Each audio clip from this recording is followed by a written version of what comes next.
सत श्री अकाल दोस्तों, welcome to doorstep education point. उम्मीद करदा तुसीं सब वधिया होणे आ। अज दी क्लास विच बाल विकास दे कुछ पुराने प्रश्नां नूं डिस्कस करन जा रहे हां।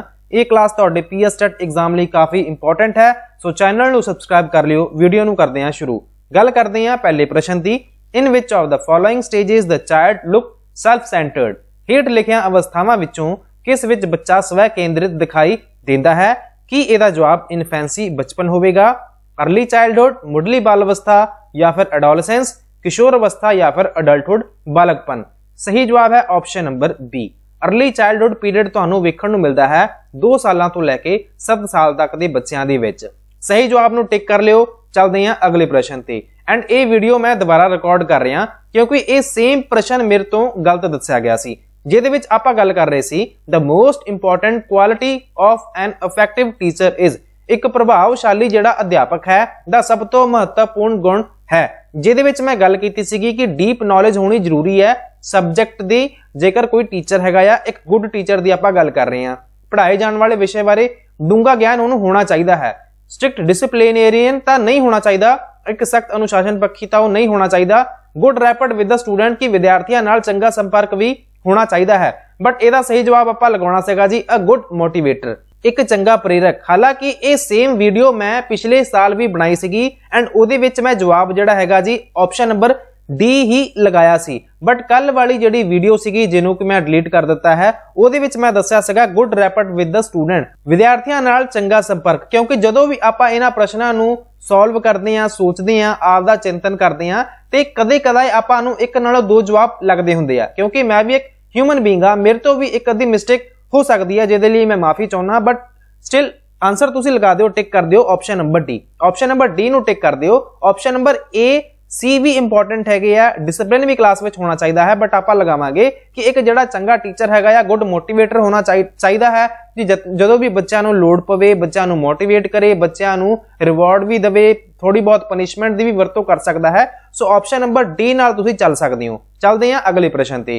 विच of the following is not true tool of formative assessment in scholastic domain. गल की जा रही है फॉर्मेटिव असैसमेंट की। ਇਹੋ जी किहड़ी चीज हैगी आ जिहदे विच तुसीं दसना है कि फॉर्मेटिव असैसमेंट का पार्ट नहीं है स्कोलिस्टिक डोमेन की जदों भी गल की जाती है। जिहदे विच लिखिया होया कन्वरसेशन स्किल, गलबात हुनर, मल्टीपल चॉइस क्वेश्चन, बहुभाषी, चोण प्रश्न, प्रोजेक्ट्स, या फिर ओरल क्वेश्चन। सही जवाब की गल करिए, सही जवाब है जी तुहाडा ऑप्शन नंबर बी।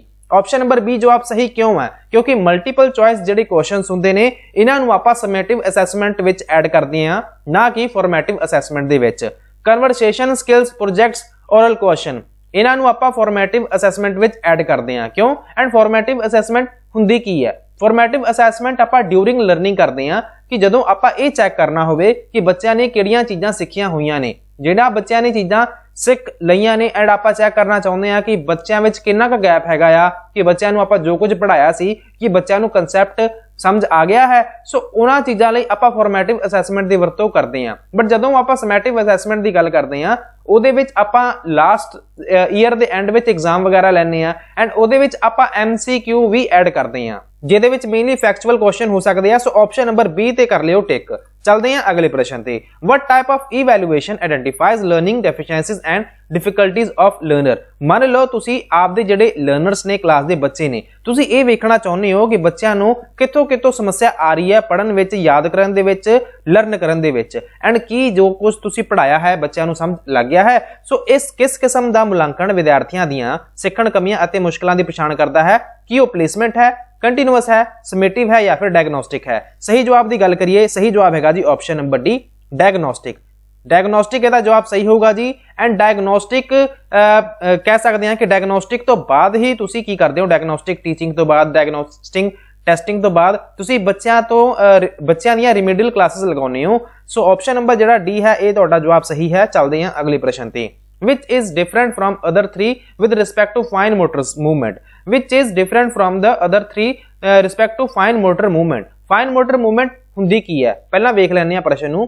वधिया गति वाहक गति के संबंध में किहड़ा एक बाकी तिन्नां नालों वखरा है? Dictation, dot joining, hand writing, या फिर सैपरेशन ऑफ फ्रूट्स एंड वैजीटेबल्स। जदों भी आपां पैडागोजी पढ़दे हां उहदे विच आपां मोटर स्किल पढ़दे हां, मोटर स्किल दे नाल आपां फाइन मोटर स्किल पढ़दे हां। फाइन मोटर स्किल दे विच जदों तुसीं ਆਪਦੇ हैंड ਦਾ ਜਿਹੜਾ ਕੋਆਰਡੀਨੇਸ਼ਨ ਹੈਗਾ ਆ ਫਿੰਗਰਸ ਦਾ ਉਹ ਕਰਦੇ ਹੋ, ਸੋ ਉਹਨੂੰ ਆਪਾਂ ਕਹਿੰਦੇ ਆ ਜੀ ਫਾਈਨ ਮੋਟਰ ਸਕਿੱਲ। ਜਿਵੇਂ ਮੰਨ ਲਓ ਤੁਸੀਂ ਕੋਈ ਡਰਾਇੰਗ ਵਗੈਰਾ ਬਣਾ ਸਕਦੇ ਹੋ, ਡਰਾਇੰਗ ਦੇ ਨਾਲ ਤੁਸੀਂ ਹੈਂਡ ਰਾਈਟਿੰਗ ਕਰ ਸਕਦੇ ਹੋ, ਡਾਟ ਜੁਆਇਨਿੰਗ ਕਰ ਸਕਦੇ ਹੋ। ਜਦੋਂ ਆਪਾਂ ਬੱਚਿਆਂ ਨੂੰ ਡਿਕਟੇਸ਼ਨ ਲਿਖਾ ਰਹੇ ਹਾਂ ਫਿਰ ਵੀ ਉਹਨਾਂ ਦੀ ਫਾਈਨ ਮੋਟਰ ਸਕਿੱਲ ਦੀ ਵਰਤੋਂ ਹੀ ਕੀਤੀ ਜਾ ਰਹੀ ਹੈ। So option number A B C dictation, dot joining and handwriting, ये तीनों चीज़ां ने फाइन मोटर मूवमेंट का part. But separation of fruits and vegetables की फलों और सब्जियां नूं आपां अलग करने आ, ये फाइन मोटर स्किल्स नहीं हैगियां जी, ये कल्ली मोटर मूवमेंट है। सो ऑप्शन नंबर डी नूं कर लिओ टिक, क्योंकि इहदे विच इन्हां ने यही पुछया होया कि इहो जी किहड़ी चीज़ हैगी आ जिहड़ी कि फाइन मोटर मूवमेंट नाल संबंध नहीं रखती। चलते हैं अगले प्रश्न ते। The field of study concerned with construction of thought processes including remembering, problem solving and decision making is called. याद करन, समस्या हल करन अते निर्णय निर्माण नूं शामिल करके अध्ययन दा खेतर चिंतन प्रक्रिया निर्माण नाल संबंधित है नूं कहा जांदा है। पैडागोजी, अध्यापन कला, एजुकेशन सिक्ख्या, एपिस्टेमोलॉजी, ज्ञान मीमांसा, कॉग्निटिव डेवलपमेंट, बौद्धिक विकास।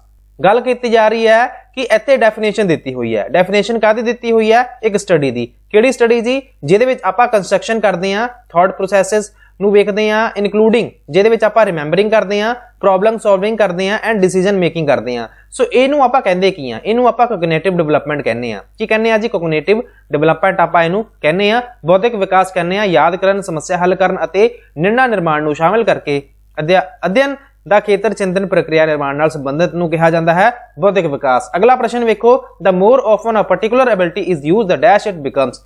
एक काम तुसीं वार-वार कर रहे हो, इहदे नाल होऊगा की? ਜਿਹੜਾ ਕੰਮ ਤੁਸੀਂ ਕਰੋਗੇ ਵੱਧ, ਜਿਵੇਂ ਮੰਨ ਲਓ ਤੁਸੀਂ ਵੱਧ ਫੁੱਟਬਾਲ ਖੇਡਦੇ ਹੋ, ਵੱਧ ਤੁਸੀਂ ਗਾਣੇ ਗਾਉਂਦੇ ਹੋ, ਵੱਧ ਤੁਸੀਂ ਡਾਂਸ ਕਰਦੇ ਹੋ, ਵੱਧ ਤੁਸੀਂ ਰੀਲਾਂ ਬਣਾਉਂਦੇ ਹੋ। ਸੋ ਜਿਹੜਾ ਕੰਮ ਤੁਸੀਂ ਕਰੋਗੇ ਉਹਦੇ ਵਿੱਚ ਤੁਸੀਂ ਬੈਟਰ ਹੋਵੋਗੇ ਕਿ ਵੀਕਰ ਹੋਵੋਗੇ? ਜ਼ਿਆਦਾ ਕਮਜ਼ੋਰ, ਜ਼ਿਆਦਾ ਤਾਕਤਵਰ, ਘੱਟ ਮਹੱਤਵਪੂर्ण ਜਾਂ ਫਿਰ ਜ਼ਿਆਦਾ ਮਹੱਤਵਪੂर्ण? ਸਹੀ ਜਵਾਬ ਹੋਊਗਾ ਜੀ ਸਟਰੋਂਗਰ। ਸਟਰੋਂਗਰ ਹੋਊਗਾ ਜਿਹੜਾ ਇੱਕ ਕੰਮ ਤੁਸੀਂ ਜ਼ਿਆਦਾ ਕਰਦੇ ਹੋ ਉਹਦੇ ਵਿੱਚ ਤੁਸੀਂ ਸਟਰੋਂਗਰ ਹੋਵੋਗੇ। ਸੋ ਆਪਸ਼ਨ ਨੰਬਰ B ਨੂੰ ਕਰ ਦਿਓ ਟਿਕ। ਚੱਲਦੇ ਹਾਂ ਅਗਲੇ ਪ੍ਰਸ਼ਨ ਤੇ। Children are usually egocentric during dash and dash stages. ਬੱਚੇ ਡੈਸ਼ ਅਤੇ ਡੈਸ਼ ਅਵਸਥਾਵਾਂ ਦੌਰਾਨ ਆਮ ਤੌਰ ਤੇ ਹੋਮੇ ਕੇਂਦਰਿਤ ਹੁੰਦੇ ਹਨ। ਹਾਲਾਂਕਿ ਇਹਦਾ ਜਿਹੜਾ ਪ੍ਰਸ਼ਨ ਹੈਗਾ ਨਾ ਥੋੜਾ ਜਿਹਾ ਵਿਵਾਦ ਇਹਦਾ ਬਣ ਸਕਦਾ, ਬਟ ਸਹੀ ਜਵਾਬ ਇਹਦਾ ਵੇਖੀਏ ਤੇ ਪ੍ਰੀ ਆਪਰੇਸ਼ਨਲ ਸਟੇਜ ਆਊਗਾ। ਕੀ ਆਊਗਾ ਜੀ? ਪ੍ਰੀ ਆਪਰੇਸ਼ਨਲ ਸਟੇਜ ਆਊਗਾ। ਬਟ ਆਪਾਂ ਜਦੋਂ ਗੱਲ ਕਰ ਰਹੇ ਹਾਂ ਕਿ ਇੱਥੇ ਦੋ ਆਪਸ਼ਨਾਂ ਦਿੱਤੀਆਂ ਹੋਈਆਂ, ਹੁਣ ਕੋਈ ਨਾ ਕੋਈ ਆਪਸ਼ਨ ਤਾਂ ਤੁਹਾਨੂੰ ਲਗਾਉਣੀ ਪਊਗੀ। ਐਂਡ ਈਗੋਸੈਂਟਰਿਕ ਜਿਹੜਾ ਬਿਹੇਵੀਅਰ ਹੈਗਾ ਆ ਇਹ ਤੁਹਾਨੂੰ ਮੇਨਲੀ ਡਿਵੈਲਪ ਹੁੰਦਾ ਹੋਇਆ ਵਿਖਦਾ ਹੈ ਜੀ ਪ੍ਰੀ ਆਪਰੇਸ਼ਨਲ ਦੇ ਵਿੱਚ। ਸੋ ਆਪਸ਼ਨ ਨੰਬਰ ਆਪਾਂ ਕਿਹੜੀ ਲਗਾਵਾਂਗੇ? Sensory motor, pre operational, formal operational, sensory motor, pre operational, concrete operational, formal operational. ਆਪਾਂ ਚੱਲਾਂਗੇ ਜੀ ਆਪਸ਼ਨ ਨੰਬਰ A ਨਾਲ, ਕਿਉਂਕਿ ਲਾਸਟ ਟਾਈਮ ਪੀਐਸਟੈਟ ਦੁਆਰਾ ਜਿਹੜਾ ਜਵਾਬ ਦਿੱਤਾ ਗਿਆ ਸੀਗਾ ਉਹ ਇਹੀ ਦਿੱਤਾ ਗਿਆ ਸੀਗਾ। Option number A is the right answer. Sensory motor and pre operational, ਸੰਵੇਦੀ, ਗਤਿਆਤਮਕ ਅਤੇ ਪੂਰਨ ਕਿਰਿਆ ਪ੍ਰਣਾਲੀ। ਆਪਸ਼ਨ ਨੰਬਰ A ਨੂੰ ਤੁਸੀਂ ਕਰ ਲਓ ਟਿਕ ਤੇ ਆਪਾਂ ਚੱਲਦੇ ਹਾਂ ਅਗਲੇ ਪ੍ਰਸ਼ਨ ਤੇ। Which class of learners are not included under exceptional category? Exceptional category ਵਾਲੇ ਸਪੈਸ਼ਲ ਬੱਚੇ ਹੁੰਦੇ ਆ। ਸੋ ਤੁਹਾਨੂੰ ਕੀ ਲੱਗਦਾ ਹੈ ਕਿਹੜੇ ਬੱਚਿਆਂ ਨੂੰ ਆਪਾਂ ਨੂੰ ਐਕਸੈਪਸ਼ਨਲ ਕੈਟੇਗਰੀ ਵਿੱਚ ਨਹੀਂ ਜੋੜਨਾ ਚਾਹੀਦਾ? ਅਸਾਧਾਰਨ ਸ਼੍ਰੇਣੀ ਜਿਹਨੂੰ ਆਪਾਂ ਕਹਿੰਦੇ ਆ। ਸੋ ਸਲੋ ਜਿਹੜੇ ਬੱਚੇ ਹੁੰਦੇ ਨੇ ਉਹਨਾਂ ਨੂੰ, ਰਿਟਾਰਡਡ ਦਿਮਾਗੀ ਤੌਰ ਤੇ ਘੱਟ ਵਿਕਸਿਤ, ਜਾਂ ਫਿਰ ਆਪਸ਼ਨ ਨੰਬਰ C ਨਾਰਮਲ ਸਧਾਰਨ, ਜਾਂ ਫਿਰ ਆਪਸ਼ਨ ਨੰਬਰ D ਗਿਫਟਡ ਗੁਣਵਾਨ। ਜਦੋਂ ਆਪਾਂ ਐਕਸੈਪਸ਼ਨਲ ਕੈਟੇਗਰੀ ਦੀ ਗੱਲ ਕਰਦੇ ਆ ਜਿਹੜੇ ਕਿ ਬੱਚੇ ਬਹੁਤ ਜ਼ਿਆਦਾ ਇੰਟੈਲੀਜੈਂਟ ਨੇ ਜਾਂ ਫਿਰ ਬਹੁਤ ਜ਼ਿਆਦਾ ਨਲਾਇਕ ਨੇ ਜਾਂ ਫਿਰ ਦਿਮਾਗੀ ਤੌਰ ਤੇ ਘੱਟ ਵਿਕਸਿਤ ਨੇ, ਇਹਨਾਂ ਨੂੰ ਆਪਾਂ ਐਡ ਕਰਦੇ ਹਾਂ ਐਕਸੈਪਸ਼ਨਲ ਕੈਟੇਗਰੀ ਵਿੱਚ। ਬਟ ਜਿਹੜੇ ਮੇਰੇ ਵਰਗੇ ਮੀਡੀਓਕਰ ਸਟੂਡੈਂਟ ਹੁੰਦੇ ਨੇ ਜਿਹੜੇ ਕਿ ਮਸਾਂ ਹੀ ਕਿਤੇ ਪੇਪਰਾਂ ਵਿੱਚ ਪਾਸ ਵਗੈਰਾ ਹੋ ਜਾਂਦੇ ਆ ਥੋੜਾ ਬਹੁਤ ਪੜ੍ਹ ਕੇ, ਸੋ ਉਹਨਾਂ ਨੂੰ ਆਪਾਂ ਨਾਰਮਲ ਸਟੂਡੈਂਟ ਕਹਿ ਦਿੰਦੇ ਆ। ਠੀਕ ਹੈ ਜੀ। ਮੇਰੇ ਵਰਗੇ ਮੀਡੀਓਕਰ ਹੁੰਦੇ ਨੇ ਜਿਵੇਂ ਕਿ 2-4 ਦਿਨ ਪੜ੍ਹ ਕੇ ਵੀ ਪਾਸ ਹੋ ਜਾਂਦੇ ਆ, ਸੋ ਉਹ ਹੁੰਦੇ ਨੇ ਸਧਾਰਨ। ਇਹਨਾਂ ਨੂੰ ਆਪਾਂ ਕਿਸੇ ਵੀ ਕੈਟੇਗਰੀ ਵਿੱਚ ਐਡ ਨਹੀਂ ਕਰਦੇ। ਆਪਸ਼ਨ ਨੰਬਰ C ਨੂੰ ਕਰ ਲਓ ਟਿਕ। ਚੱਲਦੇ ਹਾਂ ਅਗਲੇ ਪ੍ਰਸ਼ਨ ਤੇ। ਅਗਲਾ ਪ੍ਰਸ਼ਨ ਹੈ, the more parts of your brain you see, the more parts of your brain you use, the more likely you are to dash information। ਮੰਨ ਲਓ ਤੁਸੀਂ ਆਪਦੇ ਦਿਮਾਗ ਦੀ ਵਰਤੋਂ ਕਰ ਰਹੇ ਹੋ, ਆਪਣੀਆਂ ਥਿਊਰੀਆਂ ਤੁਸੀਂ ਵੇਖਦੇ ਹੋ ਡੇਲੀ, ਤੁਸੀਂ ਰੋਜ਼ ਦੀ ਪ੍ਰੈਕਟਿਸ ਕਰ ਰਹੇ ਹੋ। ਸੋ ਇਹਦੇ ਨਾਲ ਹੋਊਗਾ ਕੀ?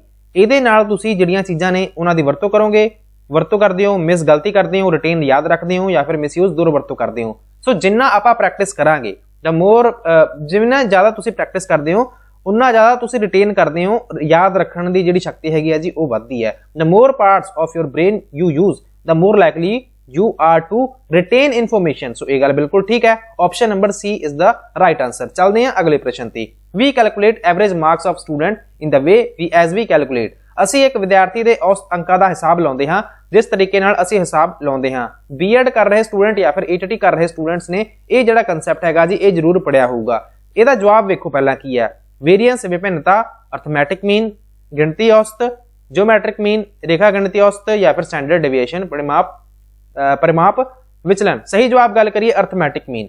जिवें आपां एवरेज कैलकुलेट करनी हुंदी है, अर्थमैटिक मीन भी आप इस तरह ही कैलकुलेट करते हैं। सो ऑप्शन नंबर बी नाल तुसीं जा सकते हो। ऑप्शन नंबर बी तो बाद गल करते हैं टॉय इज रेफर्स टू खेड उम्र संबंधित है अर्ली चाइल्डहुड नाल, लेट चाइल्डहुड नाल, बेबीहुड नाल या फिर ऑल ऑफ दीज। सही जवाब की गल करिए अर्ली चाइल्डहुड पीरियड जिहड़ा हुंदा है तुहाडा 2 सालों तो लैके 7 साल तक के उम्र के जिहड़े बच्चे हुंदे ने इन्हां नूं आपां अर्ली चाइल्डहुड पीरियड विच ऐड करते हैं। सो सही जवाब हैगा जी early childhood option number A, इनू ही आपां टॉय एज कहने आ। चलते हैं अगले प्रश्न ते। Which of the following statement is not appropriate to motivation as a process. गल कीती जा रही है जी मोटिवेशन की गल कीती जा रही है। मोटिवेशन की गल करदे हुए ये कह रहे हैं कि एहो जी किहड़ी चीज़ हैगी है जिहड़ी कि मोटिवेशन नाल संबंधित नहीं है या फिर तुहानूं लगदा है कि मोटिवेशन बारे तां उन्हां ने गल ही नहीं कीती। ऑप्शनां नूं पढ़ लैंदे आ। It causes a person to move towards a goal. ये एक टीचे प्रति एक व्यक्ति दे चलण दा कारण बनता है। It satisfy the person biological needs. ये व्यक्ति दीआं जीव विज्ञानिक लोड़ां नूं संतुष्ट करता है। Option number see it helps in achieving a psychological ambition. एक मनोविज्ञानिक लालसा नूं प्राप्त करने में सहायता करता है। It keeps away from an unpleasant situation. ये अणसुखावी स्थिति तो दूर रखता है। गल करते हैं मोटिवेशन की। मोटिवेशन हुंदी की है जो भी तुसी कुछ सोचते हो एंड उस तो बाद तुहानूं कोई काम करन दा दिल करन लग जांदा। जे मान लो तुसी अज दा आपदा घर दा कोई काम करना होगा सो तुहानूं मोटिवेशन मिलती है ना कि जेकर आपां ये काम ना कीता ते मैनूं रोटी नहीं मिलनी, जेकर मैं ये काम ना कीता ते मैनूं आ चीज़ नहीं मिलूगी। सो मतलब ये कि जदों भी आपां किसी काम नूं करन लई जिवें कि पीएस टेट की परीक्षा भी पास करनी है सो मैं तुहानूं कहना कि जेकर तुसीं पीएस टेट की परीक्षा ना पास कीती तुसीं टीचर किवें लगोगे। सो जदों तुसीं इहो जिहियां गल्लां सुणदे हो तुहाडे विच मोटिवेशन आउंदी है कि नहीं सर असीं तां पढ़ांगे, असीं तां पेपर क्लीयर करांगे। सो मतलब आपां मूव कर रहे हैं टुवर्ड्स अ गोल कि एक गोल दे वल वधदे हैं जिहदे नाल मोटिवेशन करके। सो ये गल इत्थे नहीं होगी सही क्योंकि इत्थे इन्हां ने गल कीती है कि नॉट एप्रोप्रिएट। ये तां मोटिवेशन दे परस्पैक्टिव तो ये गल सही लिखी हुई है। It satisfy the person biological needs. ये भी गल ठीक हैगी है जी कि जदों भी आपां नूं भुख वगैरह लगदी है ते आपां काम करदे हैं क्योंकि ये बायोलॉजिकल नीड है ना अपनी जिहड़ी भुख हैगी आ हंगर। सो ये भी गल ठीक लिखी हुई है। It helps in achieving a psychological ambition. ये गल भी ठीक है एक मनोविज्ञानिक लालसा नूं प्राप्त करने में सहायता करता है। बट ऑप्शन नंबर जिहड़ा डी है जी ये तुहाडा सही जवाब होगा। क्यों? क्योंकि ये मोटिवेशन नाल संबंधित है नहीं। कोई जरूरी थोड़ा है कि ये आपां नूं अवॉइड करन नूं कहंदा है कि अनप्लीजेंट सिचुएशन नूं तुसीं अवॉइड करो। सो ऑप्शन नंबर तुसीं डी नूं कर लिओ tick. D is the right answer. चलदे हां सैकंड लास्ट प्रश्न ते। A child writes with his left hand. एक जिहड़ा बच्चा हैगा या आपदे हैंड की वरतों कर रहा, किहड़े हैंड की वरतों कर रहा? लैफ्ट हैंड की, खब्बे हाथ की वरतों कर रहा। जदों वो कोई काम करदा उहनूं की करना चाहिए? एक बच्चा अपने खब्बे हाथ नाल लिखदा है ते इस नाल काम करन विच आरामदायक है, उसनूं करना चाहिए है। की करना चाहिए है? तुहानूं की लगदा वो बच्चे नूं आपां नूं डिस्करेज करना चाहिए है या फिर made to write with the left hand, खब्बे हाथ नाल लिखण लई कहो, या फिर अलाउ हिज प्रेफरेंस कि उसनूं तरजीह की सहमति देना, या फिर send to seek medical help कि डॉक्टर के कोल भेज दो कि लैफ्ट हैंड नाल वरतों इहदी क्यों कर रहा।